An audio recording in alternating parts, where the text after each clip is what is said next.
মই ভাবো যে যোৰহাটত গৌৰৱ গগৈৰ পৰাজয়ৰ এটা মূল কাৰণ সেই সাংবাদিক মেলখন নহলে ইমান ভোটত তেওঁ নাহাৰিলে মানে নিজৰ বুথতো হাৰিছে আৰু সাধাৰণতে কোনোবা বাহিৰৰ পৰা মানুহ আহি অসমীয়া জীয়াৰী বোৱাৰীৰ ওপৰত কথা ক'লে মানুহে ভাল নাপায়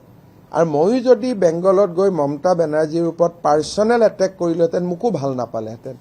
কংগ্ৰেছত বৰ্তমান ৰাজনীতি কৰা বা অসমক বুজি পোৱা মানুহৰ সংখ্যা কম আজি আপোনালোকে চাওকচোন প্ৰিয়ংকা গান্ধী অহাৰ দিনাখন যদি প্ৰিয়ংকা গান্ধীয়ে প্ৰথম ভূপেন হাজৰিকাৰ সমাধিত গ'লহেঁতেন দ্বিতীয় শ্বহীদ বাকৰিত গ'লহেঁতেন তৃতীয় জুবিনৰ সমাধিত গ'লহেঁতেন তেওঁৰ পজিশ্যনটো কিমান ভাল হ'লহেঁতেন যেতিয়া অকল জুবিনৰ সমাধিত গ'ল এয়াৰপৰ্টলৈকে ৰাস্তা দি যাওঁতে শ্বহীদ বাকৰি আৰু ভূপেন হাজৰিকাৰ সমাধিটো ক্ৰছ কৰি গ'ল নুসুমালে লগে লগে প্ৰমাণ হৈ গ'ল যে এইটো ৰাজনীতি কৰাৰ কাৰণে তাত গৈছে এটা মই যদি কংগ্ৰেছত থাকিলোহেঁতেন মই কি ক'লোহেঁতেন যে প্ৰিয়ংকাজী প্ৰথম জুবিনৰ তাত যাম শ্বহীদ বাকৰিত যাম ভূপেন হাজৰিকাৰ তাত যাম কংগ্ৰেছত ৰাজনীতি জনা মানুহৰ সংখ্যা নাই কাৰণে এই সৰু সৰু কামবোৰ কৰে আৰু বুজাই লৈ নাযায় ৰৈ ৰৈ বিনালে ৰৈ ৰৈ কেতেকী জুবিন গাৰ্গ জুবিন মাৰ্গ এইবিলাক যে কৰি থাকিলে এইবিলাকত মানুহে বেয়া পালে একদম সিম্পল আছিল প্ৰিয়ংকা গান্ধীক জুবিন গাৰ্গৰ তাত লৈ যাব লাগে জুবিনৰ সমাধিত কোনো বেয়া কথা নহয় আহোঁতে শ্বহীদ বাকৰিটো এবাৰ সোমাব লাগিছিল আৰু ভূপেন হাজৰিকা জুবিন গাৰ্গ দুইজনেই আমাৰ হিয়াৰ আমঠু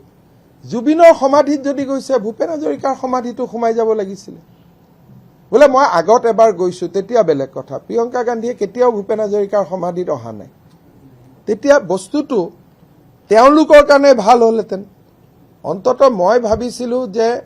নাম নকওঁ আৰু যে আপোনালোকৰ ভিতৰে দুই এজন যি তেওঁলোকক সমৰ্থন কৰি আছে তেওঁলোকেও এই ভাল উপদেশখিনি দিব পাৰিলেহেঁতেন মানে তেওঁলোকেও কিবা কাৰণত মিছ কৰিছে উপদেষ্টাবিলাকো মিছ কৰিছে যিসকলে উপদেশ ডেইলি ফোনত দি আছিলে তেওঁলোকেও কৰবাত মিছ কৰিছে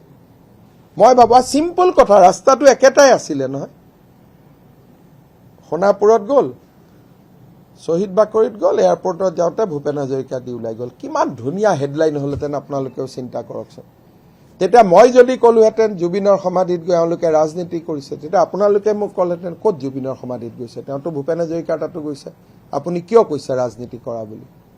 তাৰমানে কংগ্ৰেছক এই সামান্য পৰামৰ্শখিনি ধৰক মই এটা যদি আমাৰ বিজেপিৰ কোনোবা মুখ্যমন্ত্ৰী শপত ল'ব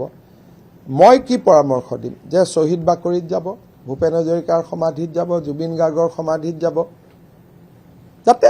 অসমীয়া মানুহে ভাবে যে ইয়াত পলিটিক্স নাই শ্ৰদ্ধা জনাব আহিছে গোপীনাথ বৰদলৈৰ সমাধিত যাব কংগ্ৰেছৰে প্ৰেছিডেণ্ট ইমান ধুনীয়াকৈ গোপীনাথ বৰদলৈৰ সমাধি হৈছে কোনোতো নাযায় তাতে গতিকে মানুহে বুজি পাই গ'ল যে গোটেই পলিটিক্সটো দয়াবিনী পলিটিক্স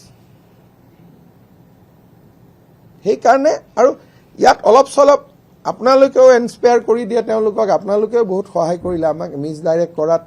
আপোনালোকৰো দুই এজনৰ বহুত ভূমিকা আছে আপোনালোককো ধন্যবাদ জনাইছো সেইকাৰণে কালি প্ৰতিদিনৰ নামটো লওঁতে মই নমস্কাৰ কৰি লৈছো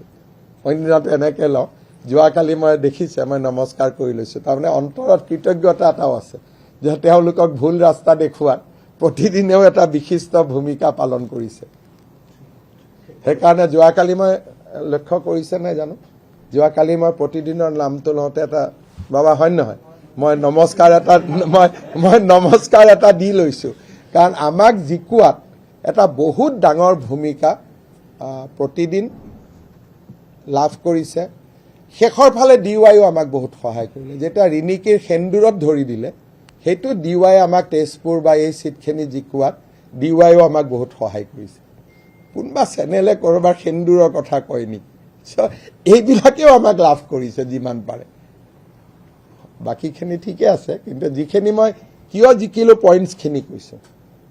যদি বাকী দুটা জেগাত গ'লহেঁতেন আমি একোৱে ক'ব নোৱাৰিলোহেঁতেন